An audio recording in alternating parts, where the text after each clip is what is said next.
कई मर्तबा मैं देखती हूँ कि जो उलमा है ना, वो जो कुरान पढ़ते हैं, पढ़ाते हैं, कुरान पे तहकीक करते हैं, बहुत अच्छी बात है, सारा कुछ बहुत अच्छा है। और वो बहुत ज़्यादा नेगेटिव बात करते हैं तसव्वुफ़ के मतलब। ठीक है, बहुत सी बातें तसव्वुफ़ पे खड़े होके गलत भी होंगी और बहुत सी बातें गलत नहीं भी होंगी। और कुछ हजरात जो तसव्वुफ़ प्रैक्टिस करते हैं वो दीन से अलग भी बात करते होंगे। मगर क्या ऐसा मुमकिन नहीं है कि तसव्वुफ़ में जो बातें सही हैं, जो करने की हैं, जिनके बगैर गुजारा नहीं है, उनको हम वहाँ से पिक कर लें और पूरी की पूरी फ़िलॉसफ़ी को निगेट ना करें?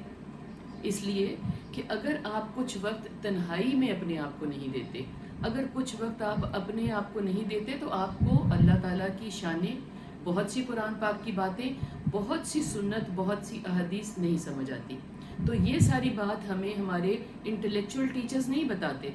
खुद के साथ बैठना, खुद को समझना, खुद से बात करना और खुद की अपनी गलतियाँ निकालना और नए सिरे से सबक शुरू करना, ये हमारे जो हैं हमारे टीचर्स नहीं हमें बताते, ये हमारे सूफिया हमें बताते हैं।